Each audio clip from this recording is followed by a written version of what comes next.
Masu kallon mu barkanku da wannan lokaci da fatan kuna cikin ƙoshin lafiya.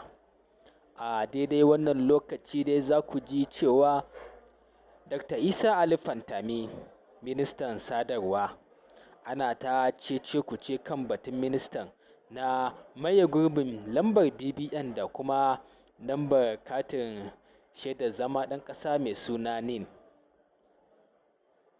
'Yan Najeriya da dama na ci gaba da bayyana ra'ayoyinsu mabambanta game da kalaman ministan sadarwar ƙasar Isa Ali Fantami na cewa akwai yiwuwar maye gurbin lambar tattara bayanan banki ta BBN da lambar katin ɗan ƙasa ta NIN. Ministan ya yi batun ne yayin zantawa da 'yan jarida yayin wata ziyarar shaida yadda aikin mallakar katin ɗan ƙasa ta NIN ke gudana a Abuja. A cewarsa, lambar tattara bayanai ta BBN masu asusun ajiya a banki ne kawai ke da damar mallakarta, ba kamar lambar katin ɗan ƙasa ba ta NIN da duk wani ɗan Najeriya ke da haƙƙin da ita. Isa Ali Fantami ya ƙara da cewa irin matakan da ƙasar ke ɗauka tun kafin a je ko'ina ta shiga gaban dukkan ƙasashen Afirka idan ana maganar tsare bayanan 'yan ƙasa. To sai dai kalaman ministan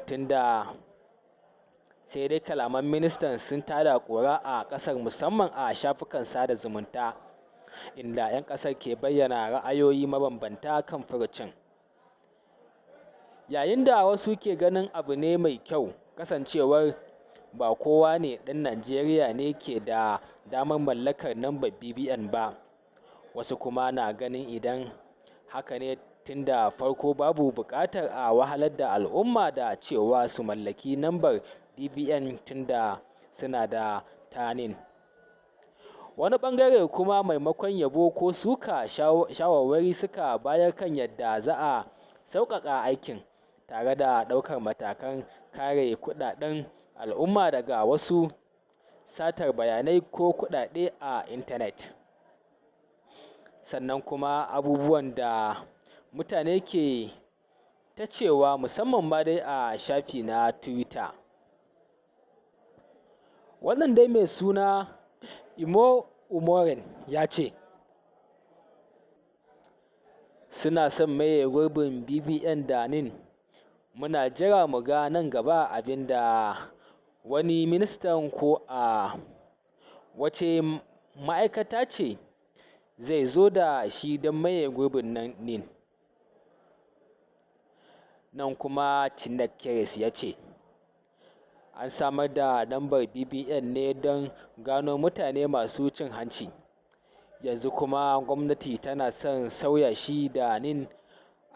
Anya cin hanci ake yaƙa kuwa? Haka zalika shi kuwa M Fares cewa ya yi ƙoƙarin Fantami na maye gurbin BBN da NIN abu ne mai kyau gaskiya. BBN aikinsa harkar kuɗaɗe na banki ya tsaya kawai, amma NIN za ta iya aiki a kowane fanni da ya haɗar da duniya kuma ta fi zama abin dogaro. Ina ga ko katin zaɓen ma za a iya maye gurbinsa da NIN. Bayanan da ke kan lambar katin zama ɗan ƙasa su ne akwai abin da ake buƙata a duk ƙasashen da suka ci gaba.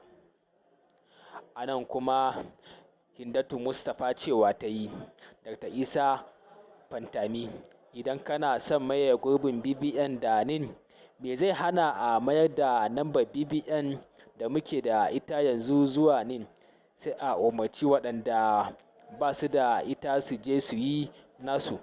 BBN tana da bayanan mutum da zanen yatsu da hoto.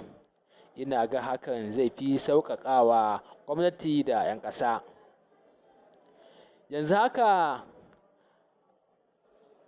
ana kan ci gaba da haɗa layukan waya da lambar ɗan ƙasa ta NIN kamar yadda hukumomi suka umarta. a ɗaya ɓangaren kuma waɗanda ba su da lambar NIN na tururuwa don yin rijistar kafin wa'adin da ma'aikatan sadarwa ta bayar ya cika. To mai kallo, wannan shine dai takaitaccen bayanin namu a daidai wannan lokaci. Sannan kuma dai kada ku manta kuna kallon wannan bidiyo ne a Magana Ɗaya TV, wanda suke nishaɗantarwa, ilmantarwa da ma kuma faɗakarwa, wasu lokutan ma dai har da wa'azantarwa. Kada dai ku manta ku danna mana subscribe, kana kuma ku danna mana ƙararrawar sanarwa, wanda zai ba ku dama da zarar mun ɗaura sabon aikinmu za ku gani a wayoyinku na hannu. Da wannan dai nake cewa sai mun sake haɗuwa a wani sabon shirin.